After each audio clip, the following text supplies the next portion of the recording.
បើសិនជានឹកណាគេម្នាក់ឬក៏ចង់និយាយអីទៅណាគេម្នាក់កុំរារ៉ាចិត្តឬក៏កុំគិតអីច្រើនពេកនិយាយទៅគេសួរទៅគេឬក៏ប្រាប់ពីអារម្មណ៍ម្នាក់នៅទៅគេទៅនៅអីអ្នកគ្នាចង់ធ្វើកុំចាំកុំនៅខ្មាស់ឬក៏កុំនៅឲ្យវាជាប់នៅក្នុងចិត្តអ្នកទាំងអស់គ្នាព្រោះពាក្យខ្លះសំណួរខ្លះពេលដែលយើងសួរឬក៏យើងបាននិយាយហើយយើងអាចធូរខ្លាំងពាក្យដកដុំថ្ម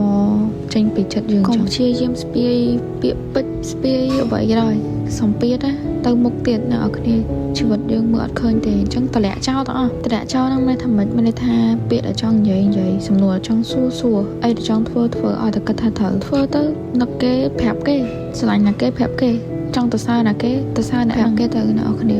កុំលាក់ទុកម្ដងទៅជា2ដងបើសិនជាគាត់បង្ហាញអារម្មណ៍ថាគាត់អត់ចង់ទេបង្ើយគេតើអាហ្នឹងយើងត្រូវគិតចេះវិញយើងត្រូវរៀនចេះគោរពឯកជនភាពរបស់គេដូចទ្វារដែលយើងខំប្រឹងគោះម្ដងហើយម្ដងទៀតបើសិនជាម្ចាស់ផ្ទះគាត់បើកឲ្យយើងទេយើងកុំគោះទៀតបើសិនជាយើងនៅគោះទៀតអាហ្នឹងមានថាយើងជាមនុស្សម្នាក់ដែលខ្វះសុជីវធម៌អញ្ចឹងព្យាយាមគោរពនៅអីដែលគេគិតឬក៏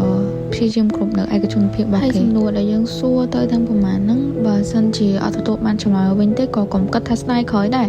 កុំគិតថាដឹងអញ្ចឹងពេលណាអត់សួរអត់ទេអ្នកគ្នាសួរទៅឲ្យអស់ពីចិត្តខ្លួនយើងនេះគិតពីខ្លួនយើងហ៎និយាយទៅឲ្យអស់